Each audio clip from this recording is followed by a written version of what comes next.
Hello, everybody, and welcome to another Journey Navigation podcast. Today, we are going to be joined by Dr. Rana Al-Falaki today, who's going to talk about her life, and both as a coach, as a dentist, and probably a lot of other things. She's a good friend. She came into my life, I guess, while I was walking through Europe. And I look forward to have a conversation because there's probably things I don't know. And it'll be good to discover a bit more things. First, I just want to say that if you are on YouTube, please subscribe and like the video because then a lot of other people will be able to see it. That's how the algorithm works these days. So that will be of help. If you also would like to join my Journey Navigation community, you're welcome to do that on Facebook. The link is here, and it is also in the description. This will be a community where I basically share all the content that I am sharing with regards to podcasts and a lot of other videos that I will share, just value-based community. So without further ado, I hope that Rana is able to hear me, and now we will try and bring her on. Hello. I can hear you. Hello. Is everything good in terms of connection, you think? I'm relying on mobile data. It seems to be happier than the Wi-Fi, but I think we're good. I just haven't warned my kids that I'm on a call. So if you suddenly see some little 10-year-old streaming in, then we know what it is. We know why. All good. Okay. Well, where to start? I guess we met kind of. At least we started online meeting on Facebook, I guess, while I was walking in France, and you then had a podcast with me. That was a few days before Bordeaux, 2 days before Bordeaux or something, I think. And then we just continued on becoming friends. And you visited me a few weeks after I left, or after I arrived at the very end of the world. And but I think there's other things I know in terms of your journey and so on. But I don't know where it makes sense to start. I think I was just listening to the intro, and I think a really good place to start when we're thinking about people and people's journeys.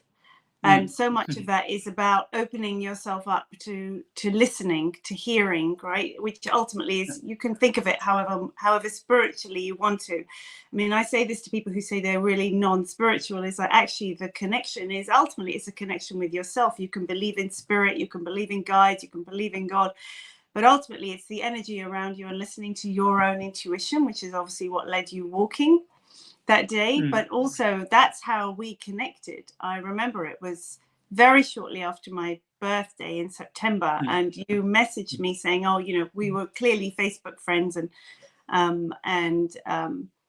you had said something about, I put on a post there, it was my first Facebook birthday, because I never did social media until I became a coach, and suddenly you get exposed on Facebook by all this love from all these people wishing you a happy birthday. And I think I was very happy, and I'd had a post where I was thanking everybody and giving that sense of gratitude, which is so important in life, to express that gratitude.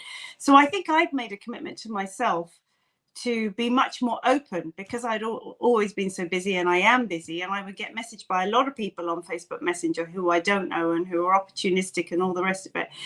But I would just be open to meeting new people and to conversations, because you never know what's going to come from it. And then you messaged me, and I thought, there's a guy here with a backpack. So we clearly have something in common, because I'm really into my hiking and my walking. And that's where the conversation came from. Hence then the phone calls and then the podcasts and the friendship that grew. And at that point, you were going through a very, very dark stage in your walk, where you were just so despondent with the world and very angry. And there were a lot of thoughts of, if my life ends now, I don't care, and maybe I'll even take my life. Yeah, I think it was the day after tour. So that was the stages between tour tour and the Bordeaux. Yeah. We where were we after the dreaded day 79. Yeah. Yeah, it was past that, because I remember you telling me about what you discovered there. And so we'd be messaging at night, and I was trying to kind of support you and be there for you. And we just had that ultimate connection. And I said to you, you know, when we eventually met in person, and we were so close by that point already, I'd said, you know, actually, I was, you know, I'd asked my guides, what is it about this person that makes me feel so incredibly connected to him? Because that's what I mean about opening yourself up. And I always felt that we were destined to meet, and we were destined to be friends. There was supposed to be something between us. That connection was just so full. And like I said, I had opened myself up to listen to my instincts too. And I just got this little drop in that said, you know, he was your brother in a past life. And it's like, maybe you were, maybe you weren't, but whatever it is, you know, you're part of my soul family. And that soul family, maybe if you believe in past lives, but that soul family is also just means you energetically resonate on the same level as that person. And we come into people's lives sometimes momentarily. Someone can be your soulmate. People think about soulmates being, they use this term loosely, thinking about your soulmate being the person you're meant to spend the rest of your life with. And that's not it at all. We have several soulmates in our lives, and your soulmate may be someone who makes an impact and changes the direction of your life. You may know them for 5 minutes. You may meet them for a day and then they disappear again, but it's that connection that you feel with someone, and that impact that you can have on someone's life, which can be incredibly rewarding. And in your case, it's a wonderful friendship between the two of us, and very, very like-minded and aligned people. Yeah, definitely. So yeah, maybe it will make sense that to just share your journey from wherever you want to start to maybe where you are now, or what, I mean, the most important things, or because I know you have written a book and we will get to that, but I guess that's also a conclusion to a lot of those things. Yeah. I think for me, on the surface, my life had been seemed to be very happy, seemed to have a very happy upbringing, a very happy child, wonderful parents, you know, never really anything to complain about, well educated. My parents didn't have a lot of money, but they put it all into our education to help us stand on our own 2 feet. Growing up in England, born in England, but with a lot of Arab culture there, which was my background from my parents. But there was always something, and people always say this, you say the same. There was something that I didn't feel like I belonged in my own skin. Something just never felt quite right. I never felt quite comfortable, and probably that there was always something missing in me or part of me.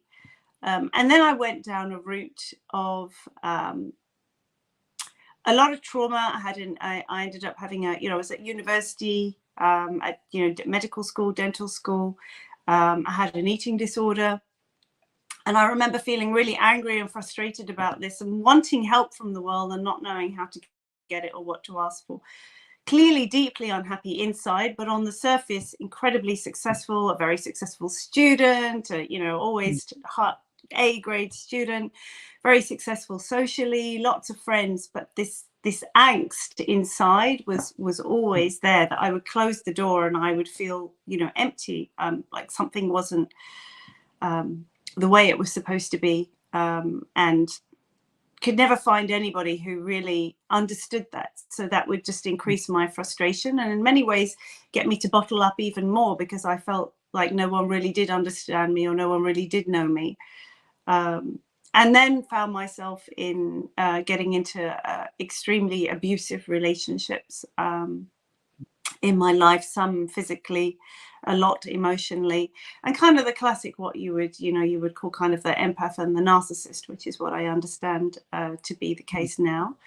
But again, on the surface, everything very good, career-wise, incredible, ended up traveling the world, lecturing, speaking, having my own clinic, financially well, married, 3 kids, everything on the surface. You'd look at this person and you'd think, oh my God, what hasn't she got? But inside, this massive sense of ultimate loneliness. And I guess it eventually came to a crux with all these constant tragedies in the world. And I put a post on Facebook today, actually. It's 24 years today since my mother died. And for me, that was a massive turning point in my life, because I lost my best friend, and I lost my anchor. I lost that person who, for me, at that point defined me, and I didn't know how to make any decisions. I didn't know what to do without her. And as amazing as my dad is, he's wonderful, and we have an amazing relationship and are best friends now. But at the time, for a young girl, that was really hard. So it was just these tragedies, like I said, and this constant thing, this different abuse, losing my mum, everybody left home except for me. I was left at home alone with a parrot. My dad left, my brother left, my sister left. It was just, on the surface, a very successful life, and underneath, a very unhappy life. And then what uncovered in my early 20s was what came back to me of what had happened to me when I was 12, where I had actually been sexually abused for the period of well over a year by my grandfather. So there was a lot of guilt involved with that, and a lot of confusion. So then I realized where a lot of my emotional issues had possibly come from, and I understand it now as a coach. It's often what we call the prover gremlin. So it's that part of me that probably wanted to prove that I was a good person, or wanted to prove that I was worthy, or that I was worthy of love, and so had been so unbelievably successful in every other part of my life, so that on the surface no one could possibly doubt that I wasn't a good person. But inside, I hadn't dealt with the stuff that was in here.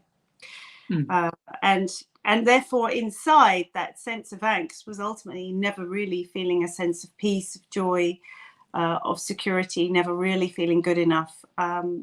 Even though, like I said, I had a tick box of material things and successes where you would say, what are you talking about? But there was a lot of that. And part of the eating disorder is very much about purging yourself, because you've got this inner hate.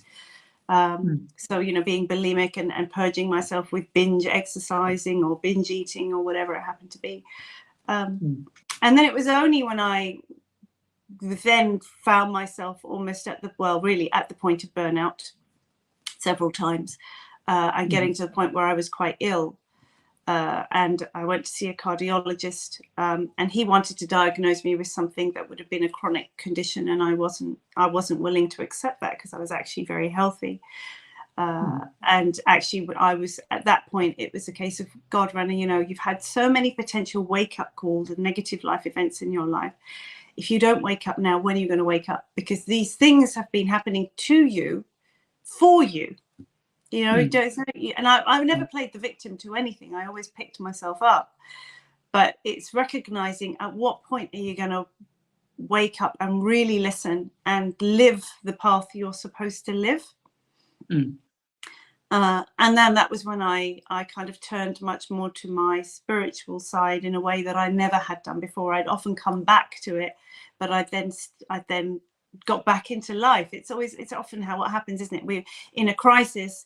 Everybody is there for you, and you're there for somebody else, and then it all gets forgotten about, and you go back to normal because you haven't stretched yourself for long enough. So at that point, within 3 months, the cardiologist said to me, "Oh, well, there's absolutely nothing wrong with you. What have you done to yourself?" And it's kind of like, well, I've just gone on my own journey. And at that point, I started meditating. I started journaling. I started really listening to myself. I started really looking after myself, and I did the work that I needed to do really fully on myself. I'd had coaching before. I'd learned about my values and who I was, but I wasn't really living and standing in that 100%. So I was still making repeated patterns, particularly with relationships. And at that point, also, then I sold my clinic, got rid of that stress. Obviously, I still work as a periodontist a couple of days a week, and I still lecture and I still teach, but I also trained as a coach. And the coaching school I went to, the International the Institute for Professional Excellence in Coaching. So I was ICF registered as well, but also this particular coaching philosophy was very much about consciousness and leadership and conscious leadership. And so we can lead in our own lives. Robin Sharma took a real trend on this many years ago, starting with his book, The Monk Who Sold His Ferrari. But he's also, he went on a great mission about, lead without a title, and the idea that you could be a bin man and you could be a professor. And ultimately, that doesn't make you lead any less in your life if you truly are who you are and you're willing to understand that you can make an impact on the world. So that is what I do with my clients. You know, I get them having finally walking the talk and done the work on myself deep down to get rid of all the rubbish, get rid of all the things holding me back from an energetic point of view. So you understand it as the influence of energy, to be able to really shine, for other people to see my luminosity and really shine. And in that, when you do shine that way, you attract your tribe. You know, you start to resonate at such a higher frequency that you attract similar people around you and find yourself much happier. And you get to the point where you really can be at peace and joy and feel fulfilled on a daily basis. And there can be rubbish happening around you. I mean, no one's, you know, this isn't about being happy or sad, because we all have that. But it's about still being at peace in yourself, and that if things happen, you've got control of it and you're not defeated by it, and life isn't a disaster and there is always a solution. And so much of that is about maintaining your connection, whatever you seem to think that connection is. Like I said, a lot of it is that connection with yourself and training your intuition and learning to trust your gut. So that's my journey, kind of from a degree of hardship to, on the surface it still looks the same, but inside it's so much better. And so actually nothing is a struggle anymore. And of course that's what the book is about, how to create a balanced and fulfilled life. Yeah. So how did you actually get into dentistry? So I think when I was it was towards the end of my marriage, and I was that deeply unhappy. I mean, like I said, I'd always been spiritual, and, you know, I'd gone to some clairvoyants and some tarot readers, and I had some cards, but I never pursued it so much. And then I just started to come across Robin Sharma on Twitter.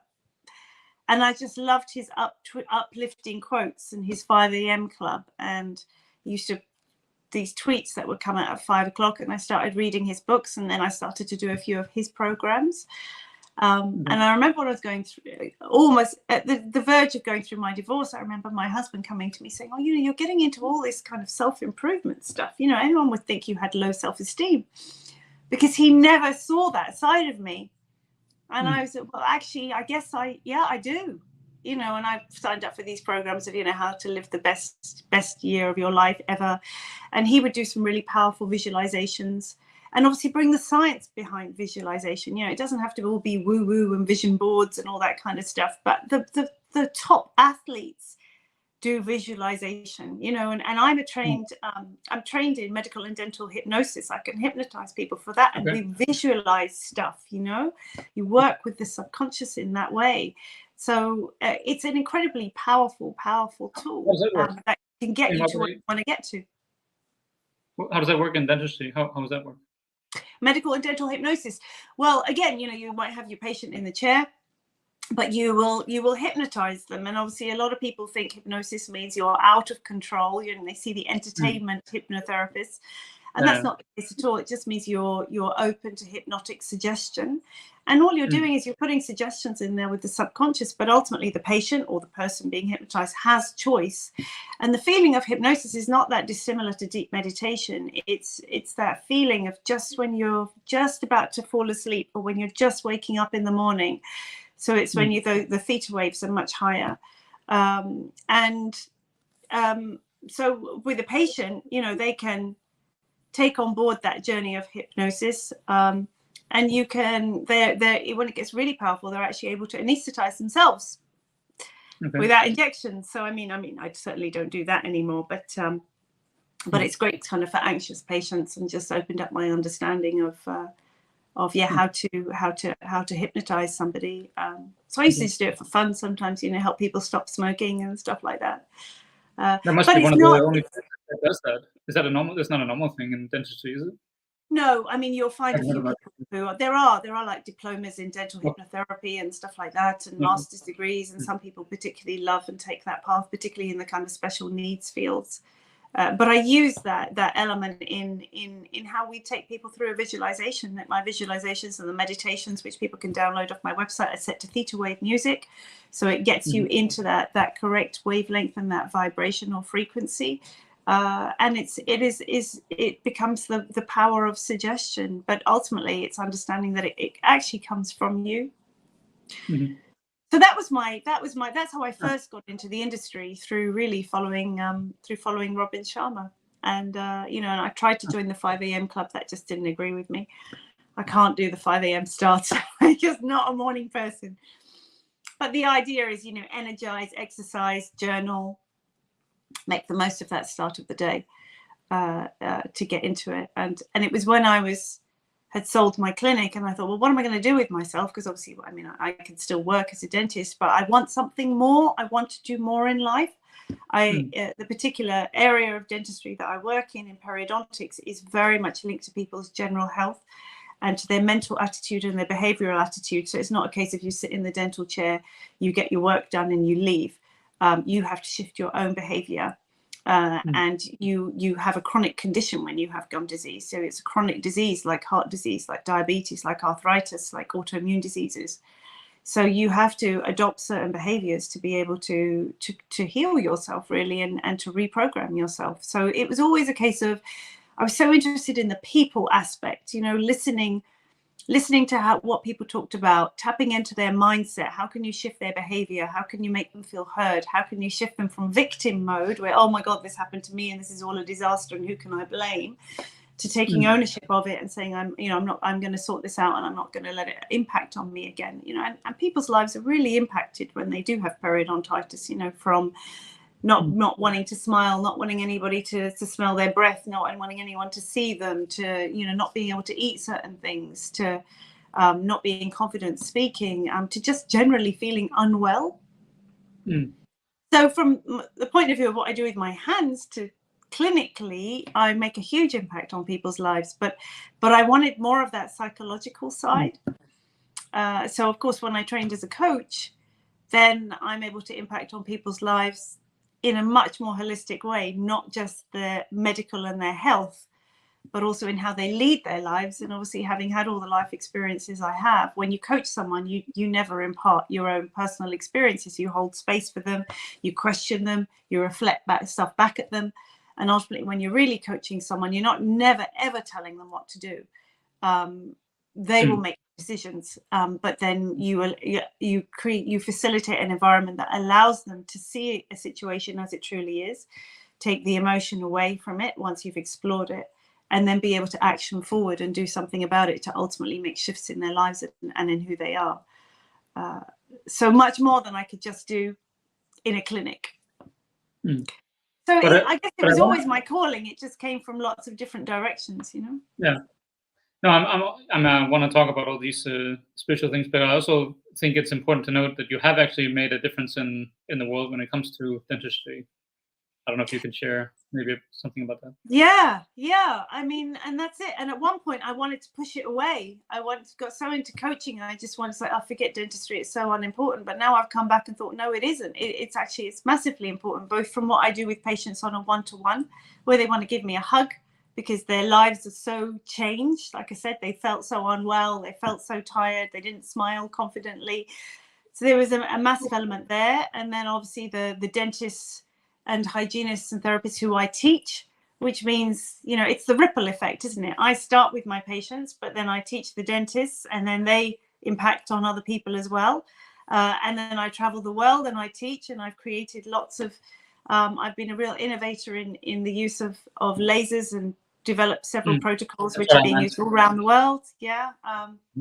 I've taught at Harvard, at London universities, tons of places that have then they teach the dentists who come, as well as so in future, and the innovative work I've done has basically created a very, very minimally invasive technique. So I don't do barbaric surgery, which most periodontists still do. So again, it's back to impacting on people's lives in a much, much more holistic way. So it's really been an innovation in science, and I love doing that. And I love the teaching side that I still do and I still engage in. So it's a wonderful balance, really. No, cool. Yeah. So what next? So when did your book come out? So my book came out. Yeah, several. Oh, there actually, I've got some behind me. So I was asked to do, so this was, I always felt that I had a book in me, and we often all feel that we have a book in us, and I just never knew. There it is. And I never knew what that calling was actually ever going to be, or how I was going to structure it. And so I kept asking the question in my mind, and then eventually it kind of then tied up with the coaching. And I wish it wasn't called what it was. In a way, it was when I first started coaching, and I had what do they call, a success coach or something, who was trying to help me find my niche. And she was like, well, who do you enjoy coaching? And I said, well, at the moment it's women. So she was like, okay, do that. And then my publisher had said, well, if we're going to write a book, it has to be, the person seeing it on the bookshelf or whatever needs to know it's for them. So you have to narrow it down. And I wish I hadn't, because I've had so many men who have read the book, who have said how inspired they've been by it, and they're like, why is it called for women, women who want more? Because it can be for anybody, which it really can be, but it kind of puts people off. You've got a high-end executive with a book that says women who want more. It seems a bit weird, right? But the book basically takes you through an initial kind of analysis into, okay, what do you want in your life? And most of us, the first thing we would say is we work out what we don't want, but we feel almost guilty to say what it is we do want, and we don't actually know what we want. A lot of us will always hesitate if we throw that question at you. And then it's like, okay, if this is what you do want, so narrowing it down to what you do want without any of the barriers, because a lot of us will put barriers in the way, saying, oh, well, I'd really like a big house, but I don't have enough money.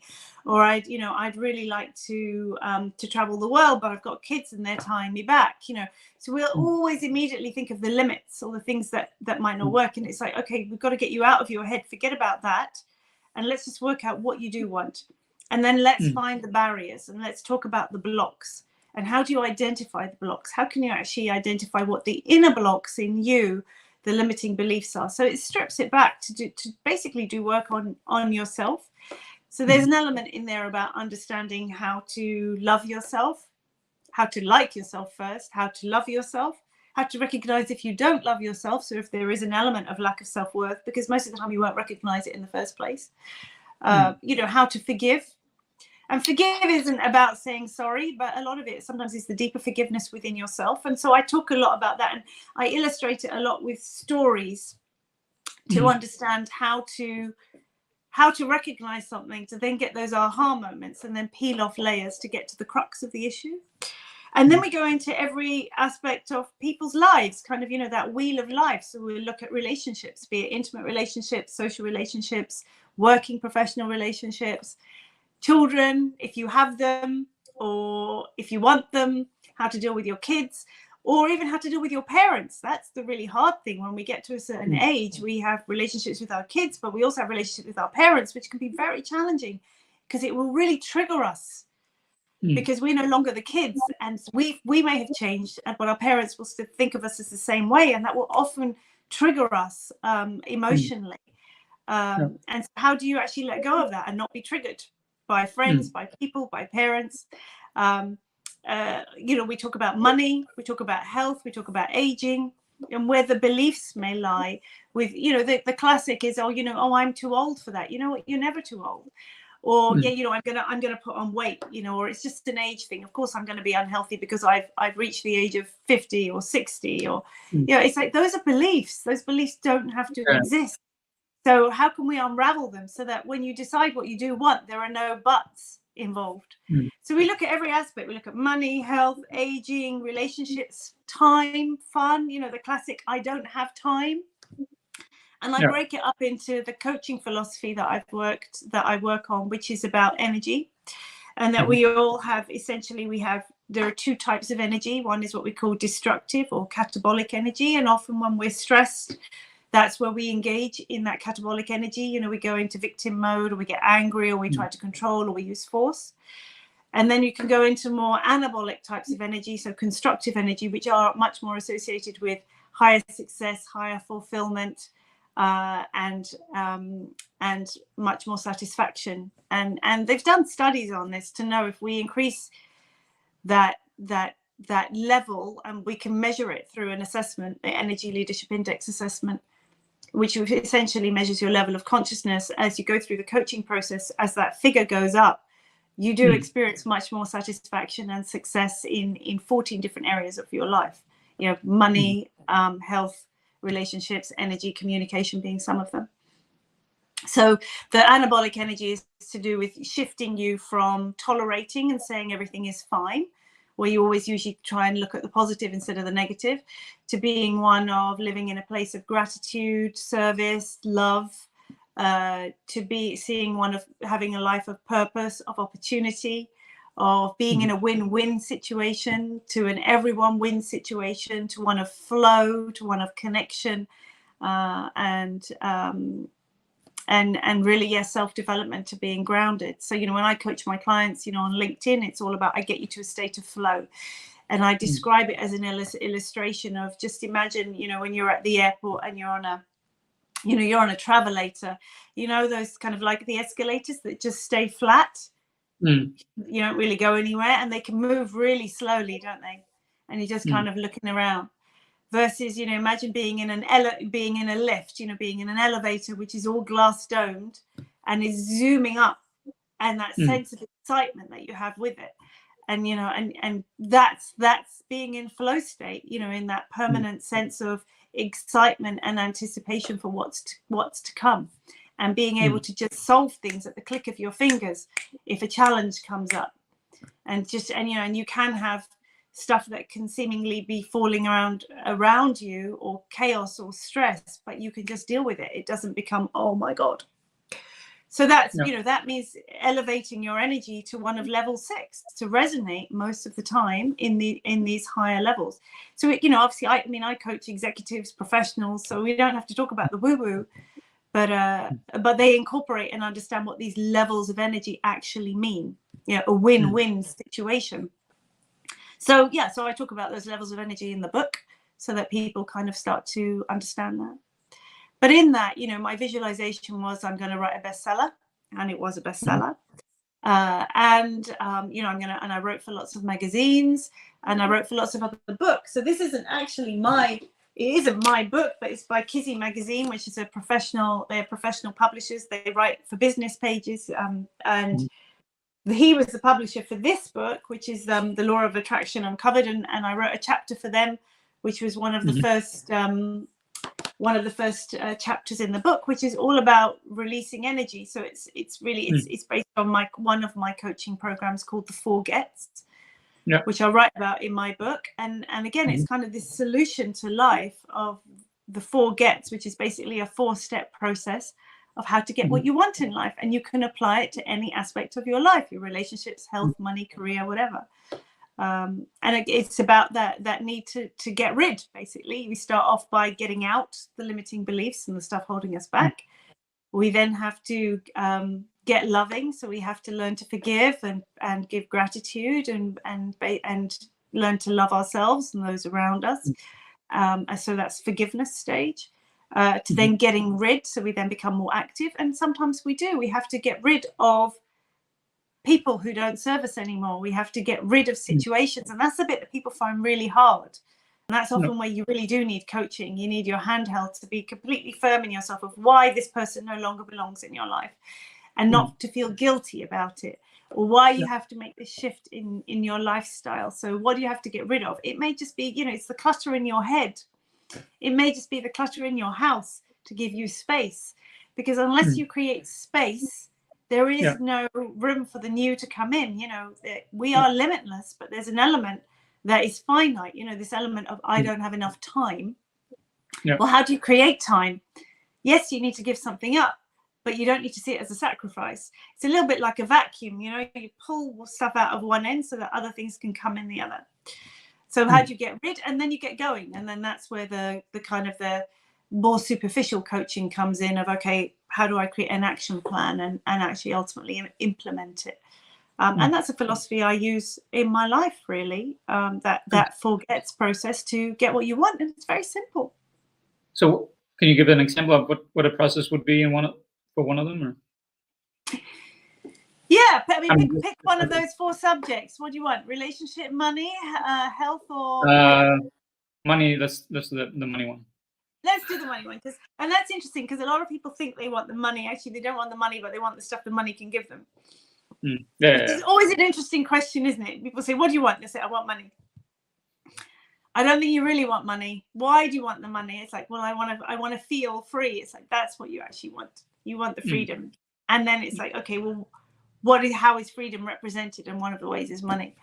But okay, so it might be money, right? So your limiting belief for money, the program has like a couple of audio meditations and a workbook that you work your way through to uncover what the beliefs and stuff may be. But your belief might be, the classic beliefs about money are, you have to work really, really hard for money, or, this whole thing, money is the root of all evils. People feel guilty about wanting money. And ways to identify that might be not being happy to voice, I want to have $1 million or £1 million in the bank, or it might be seeing people drive past in Ferraris, if that's what you happen to like. And instead of thinking, oh, good for them, it's kind of like that's what, lucky them. Or someone else might share their successes with you. And instead of 100% being happy for them, you think, oh, what about me? Poor me. Why don't I have that? I mean, that makes total sense in some ways. Yeah. Because that's obviously negative energy. If you haven't thought about that, that if you don't are grateful for them, or just okay, they worked hard, or they did whatever, or that makes sense. You often have resentment, so it's learning to recognize that and recognize that that's actually something holding you back. So that's a limiting belief. So okay, how do we deal with limiting beliefs? Because it usually means ultimately you're coming from a place of lack. There's actually a deeper insecurity in you. So you're looking at other people and instead of feeling that there's more than enough to go around, you don't have to succeed at the compromise of somebody else. So say that's your limiting belief. So we then have to work on getting out that limiting belief. So how do what we do with a limiting belief is we identify where it's coming from, what type of limiting belief it is, because there are ultimately 4 types. So how emotionally attached are you to them?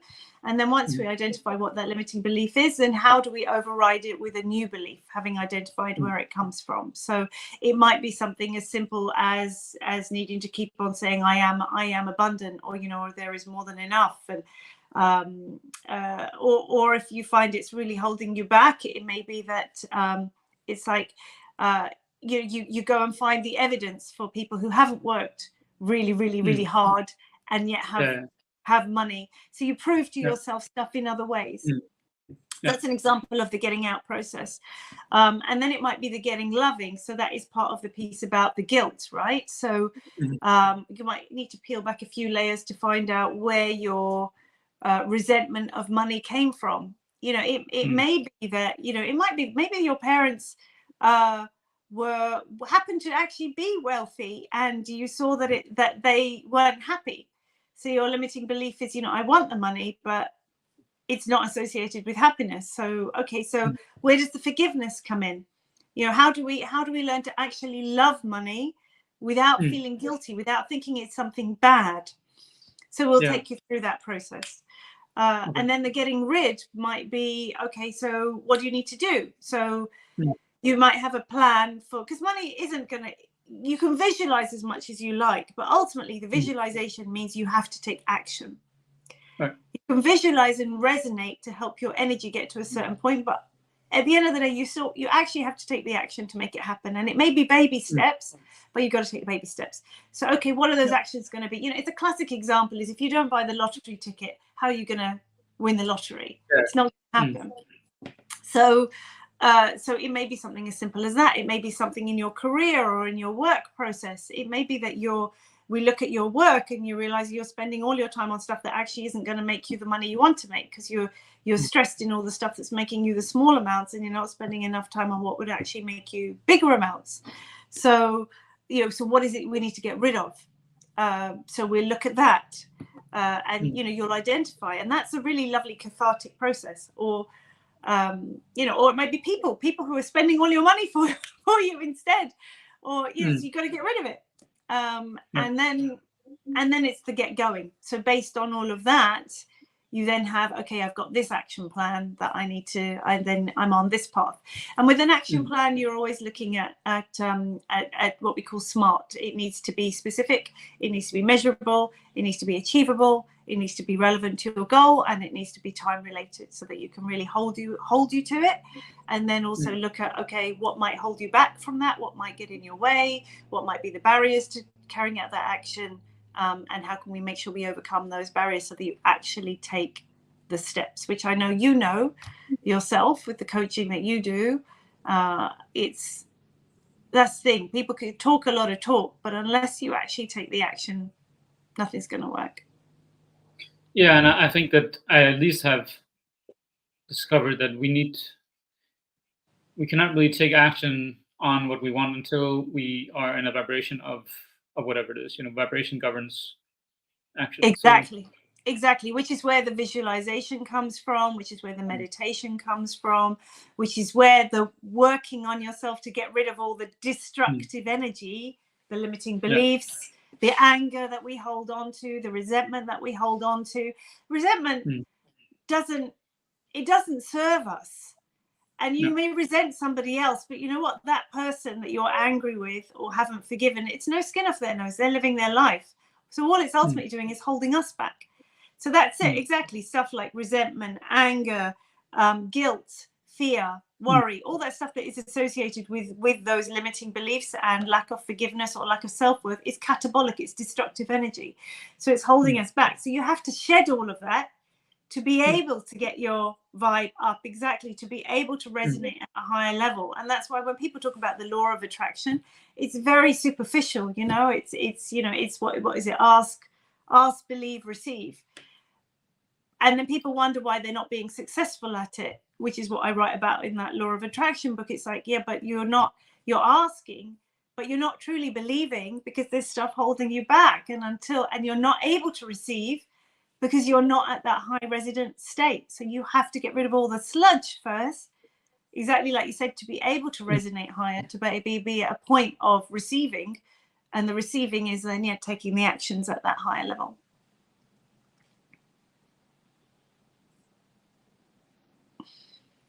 I think I've lost you a little bit because you've gone a little bit black and white. Yeah, it's actually said that the law of okay. So it's actually said that the law of vibration is a primary law and the law of attraction is a secondary law, because you can't really, we attract what we are, who we are. It's all energy, right? So, but it's a very important distinction. And that's honestly, I think that's why the law of attraction or the Secret movie became so successful. It's because that people don't understand. And it was made in a very superficial way, actually. And I think that's why it attracted people, because it was making people's ego come alive. And can I just think about whatever I want and I'll get it? No, you have to become emotionally involved with it. And that's a huge distinction. And I think honestly that's the reason why it got so popular. Not because of course it helped people in the sense that it got people going or some inspiration or whatever, but it was not really understood or explained in a way, even though the conclusion of it was it's about feeling good, right? It's about feeling good. So that was a conclusion, but I still think that was a lot of misinterpretation in that, unfortunately. Yeah, in some ways we can be grateful that it's brought that element of spirituality or whatever, and the woo-woo. It's become like a normal thing, right? So you can talk about it. It's brought it out to the masses at a level of acceptance. But and I'm not even going to say if it was that easy, everybody would be doing it, because it is that easy. If I say, oh, it's not that easy, that's a limiting belief. I'm blocking myself. It is easy, but you have to resonate at it. Exactly. So you're right. It was there's an element of being misconstrued, and I know when I work with my clients, and actually, if I could rename my book, I would, and I think I'm going to rewrite it to some extent and add a couple of extra chapters and call it, get out of your head, because ultimately that's what it is, right? So it's how do we find the balance between the head and the heart, And how do we really engage in the feelings? And every visualization exercise I ever take people through, and yeah, in the stuff on my coaching programs and free downloads on my website are the same.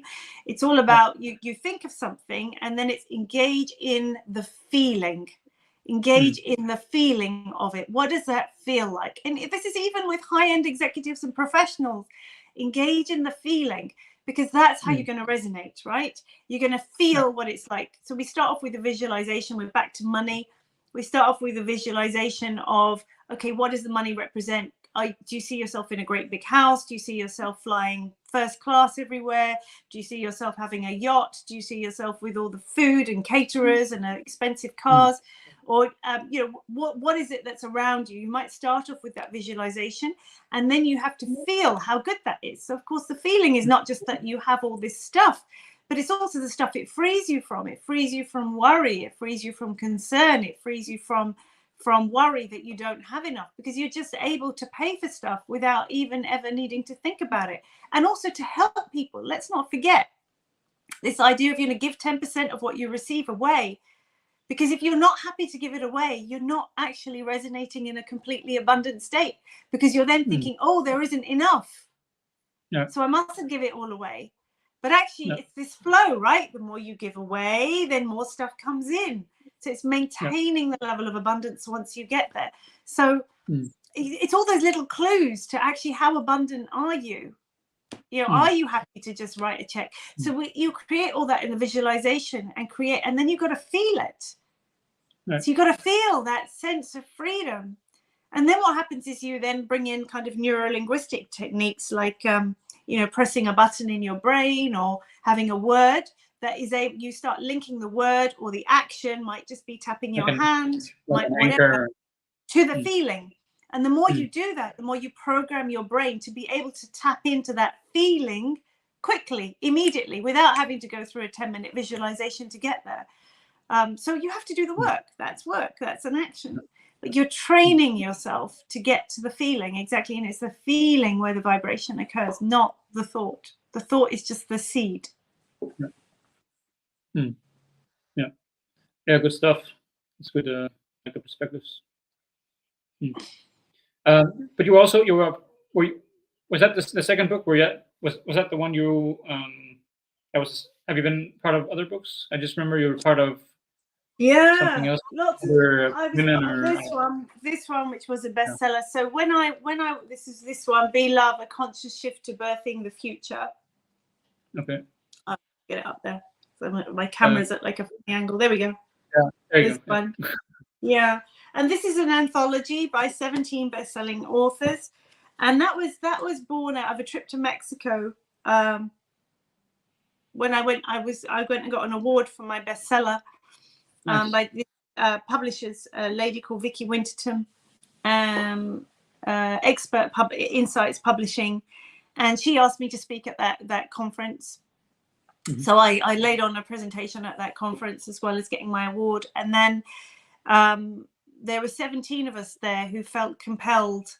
It ended up being a really strange meeting. You know, again, this feeling of you were meant to be there. And at the time when I was going to Mexico, I was trying to rope in lots of friends to keep me company. And every single person, it just kept falling through. Nobody came with me. My partner at the time, my friends, everything kept falling through. So I ended up going on my own. And like I said, you recognize why things happen after they happen. So this is partly about being in flow state, is not worrying about that, just knowing that it's all meant to happen and it's all meant to be, even if it's a bit rocky at times. And the 17 of us got together, and it was a phenomenal meeting where it was just a mass collection of minds. It became very spiritual. There was a massive amount of vibration that went on amongst us, and a real kinship. And I've made some lifelong friends through it. But we all came together, and then we all decided through Vicky that we would write this anthology, and that's where the title came about. And there's a wonderful lady, Rita Kurunen, who did the artwork on the front, and she channels this spiritual artwork. She's just phenomenal. The paintings that she's produced are amazing. and the title that came about, Be Love. So we each contributed a title, a chapter to the book. And again, mine is a little bit about my story of, it's said in a story of, of actually you can want something so much, but if you try to strive for it on such a superficial level, you can get to the point of burnout. So I talk about the ego, and the subconscious and the superconscious, and about what the ego represents and how it's this voice in your back, and it's supposedly there to protect you, but in many ways how it holds you back from that. And so how can you resonate at a point of love for the world, love for yourself, love for those around you? And again, it's about needing to get rid of the energy that's holding you back, and understanding where ego comes in, and what it actually represents. So I think I talk about, I illustrate it through my story of someone who was, super successful and always busy, but in the end her world collapsed. And then where was the ego? The ego was nowhere to be seen, because it had done its job, pushed and pushed and pushed, thinking I was going to get what I wanted, or what this woman wanted, or whoever this person was in this story, a representation of partly me.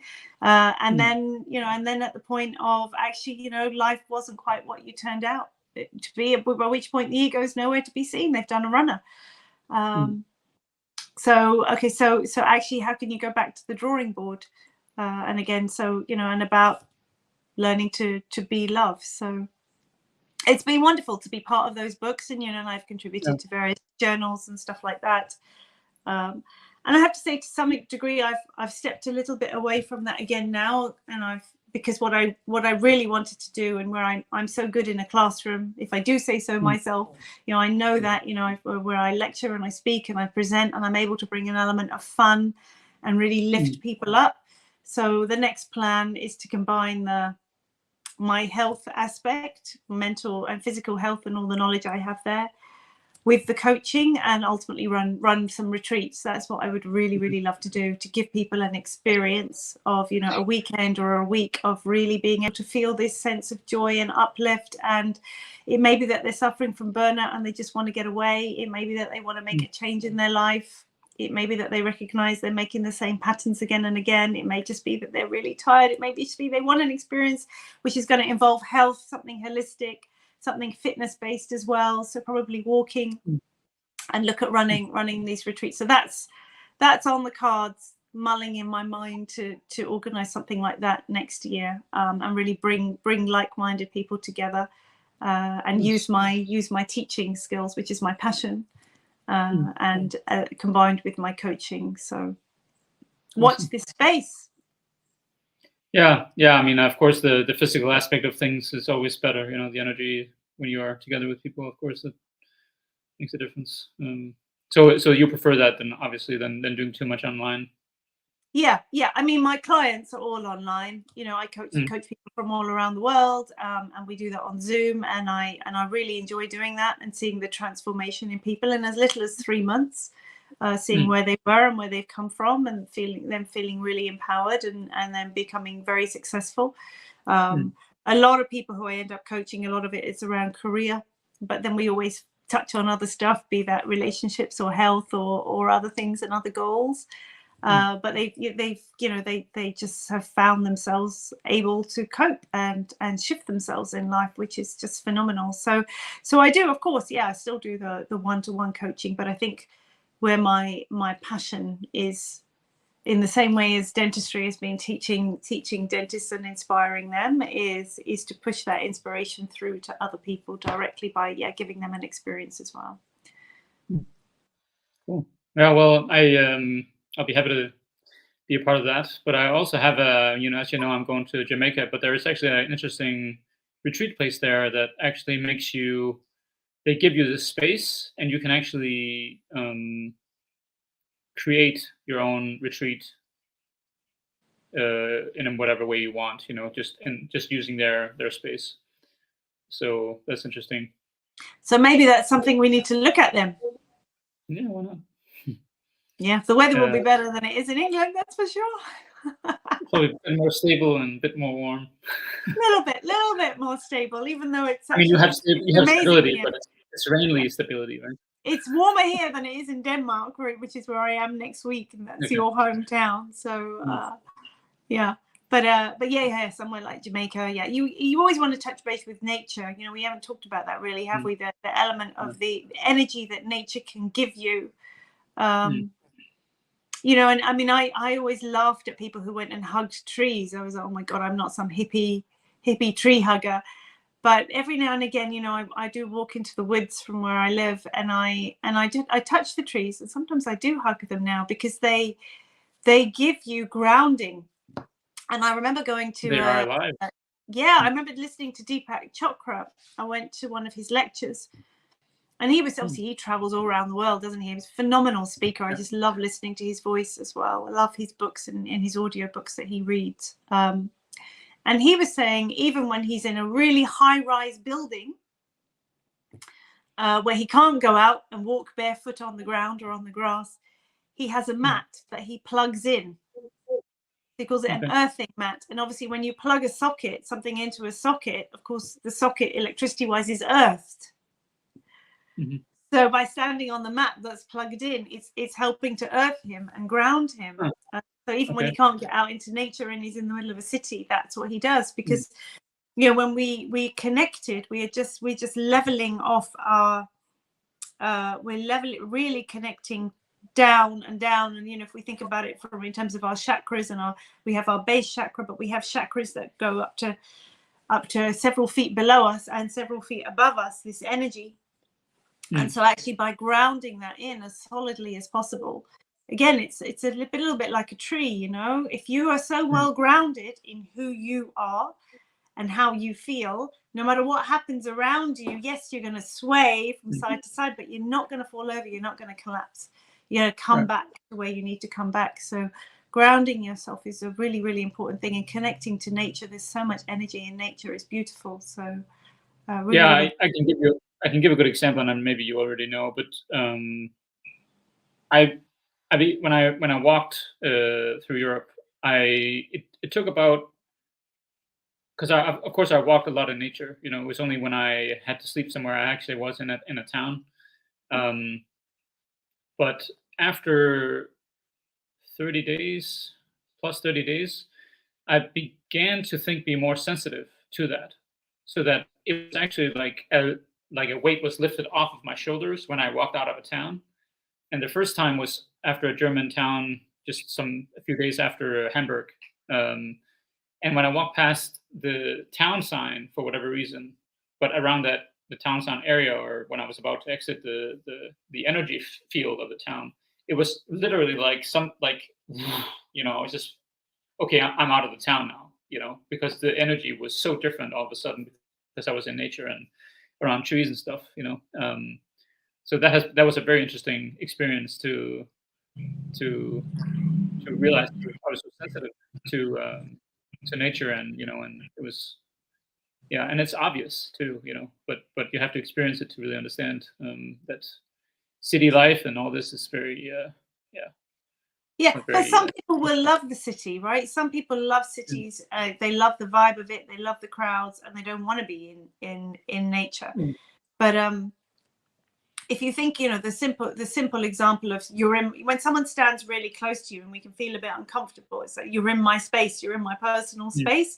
And this is because we do have this energy around us. And this isn't woo-woo. This is scientifically proven stuff.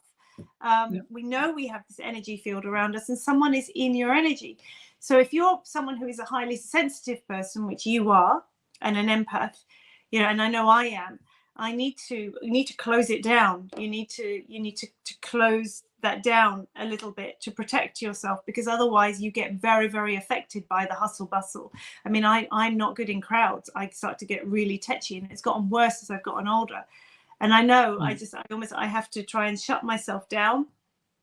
And I do it. I just, you know, I visibly kind of just bring my hands in and bring my energy in around me, and sort of visualize myself surrounded by white light or a purple flame to kind of protect me, because otherwise you're picking up. Someone's in your personal space, you pick up. If you're very open, you're picking up on all of the energy and the hustle bustle around you. And when that's the case, you often then need nature, and you need an open space to suddenly feel like I can breathe again. there's actually an important point that I would like to share with regards to sensitivity, because I've started to write my book and trying to have gone through my walking story there.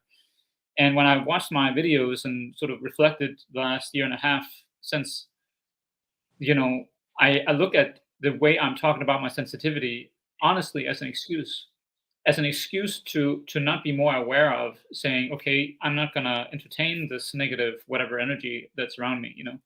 So I've actually changed my mind a lot about that, because I don't think that we are necessarily more or less sensitive. I think we are more or less or maybe a bit ignorant in terms of that we actually have the ability to say no thank you to whatever the energy is. Yeah.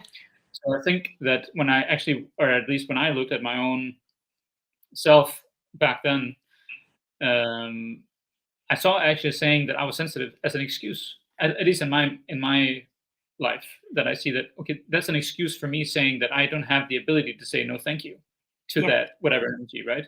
Because I was obviously very focused on the destructive things of our world and our society and so forth. And it has been important to actually just realize that I have the responsibility for that. It's not the exactly. So you go back to this catabolic and anabolic energy. You are very much in level 1 and level 2. Level 2 being you were getting really angry, but level 1 you were in victim mode. This is all happening to me. This is, I don't have any power. When we're in victim mode, we're in level 1. We feel powerless. As opposed to, okay, I own it. I'm a sensitive person, but that's never going to stop me. That's a good thing. So you go to level 5 and think, okay, where's the opportunity here? The opportunity here is I can help others. I can be sensitive to other situations. I can start to connect. I can connect with other people. I can increase my connection. I can help more people. I can, I can be. There are opportunities there for me to use my intuition a lot more, and I can use that sensitivity to guide me rather than fall victim to it. And of course, when you were victim to it, that's when you ended up with your narcissistic relationships, because you would have wanted to please someone else all the time. And you were sensitive, and they were feeding off your energy, as opposed to the word no, which is the most powerful word. And it's all about boundaries. And I think that's the whole of chapter 3 or something of my book, is about boundaries. What the hell are they, and how can I find them? Because once you ground yourself enough, so this only sways and doesn't collapse, you become strong enough to say no. It's not okay. It's not okay for you to treat me like crap. It is okay for me to say what I want, what I desire. It is okay for me to go after that. It isn't okay for you to take advantage of me. And that comes from communication, learning to communicate, but also being strong enough in yourself. And there's a balance to be had. This isn't about being selfish. A lot of people come back to me and they say, oh, it's a bit harsh, getting rid of people, getting rid of things.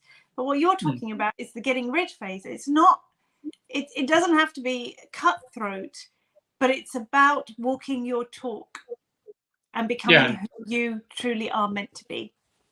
Yeah, and also just being self-aware, I think. When I look back, with the level of I guess respect or love I have for myself now, which is very different from just a year or two ago, and then I look 5 or 10 years back, I'm like, I would never have allowed that to happen now, because I'm in a state of, okay, there's things I will accept and things I will not accept.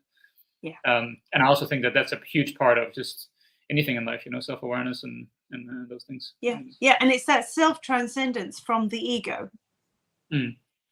Because when we are feeling insecure, people feed our ego.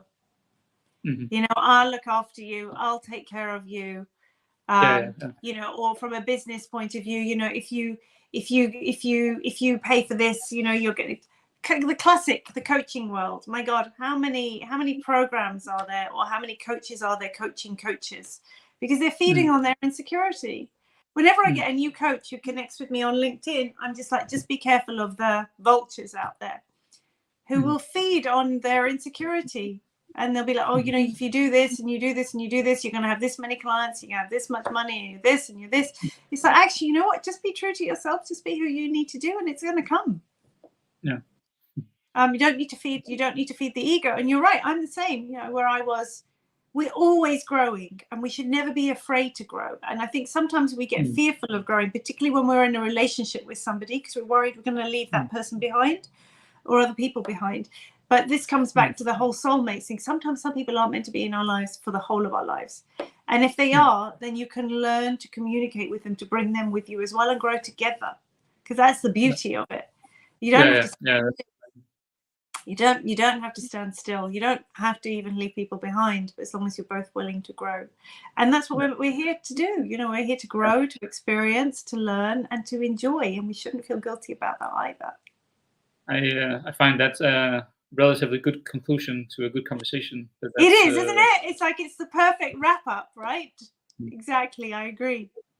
So, can people connect with you through the website, or? Yeah, they can. If they go on the website, they can go to contact me and get me there, or go to LinkedIn actually, and just look up my name on LinkedIn, Dr. Rana Al-Falaki. It's the LinkedIn /Dr. Rana, and connect with me on LinkedIn. Actually, that's often the best place. I'm probably on there more, but the free downloads, the free meditations, the 4 Gets program, all that stuff is on the Light Changes Coaching website, and lots of reviews of my book and resources that my book provides and stuff is all on the website. Absolutely. Awesome. Is there anything else you feel like sharing? I think we've wrapped it up really nicely. I think it's great. I'm so excited for you going to Jamaica, a new chapter. Yes. You know, and we think you talked about the first podcast I interviewed you on, but I also interviewed you in a triple at the end, you know, and we watched I made lots of snippets, hadn't I, of all the videos of you at the start and you at the end, and how much you had grown even then in that 5-month period on that journey. And so I suppose if we're doing this to help people, the message ultimately is, you know, everybody can do it. You know, it doesn't have to be a 5-month walk. It can be anything. You just have to start by being open and start by listening, like you did on a beach when it came to you to say, go and do this. Just be open to your intuition. You definitely have to feel drawn to walk, but I would recommend to walk far, almost no matter what, because it will give you something. Yeah, absolutely. So just before I play the outro here, I just want to share with people that the next podcast is going to be with my friend Adam Chalmers from New Zealand. He's a really, really, really good guy who I met some years ago. So he's going to be the next one who's going to share his life on here. And besides that, thank you for your friendship. And I look forward to see what we can create in the future, because something has to be created, right? Something. And it will. Yes. Alrighty. Kitty. Ciao for now. Bye-bye.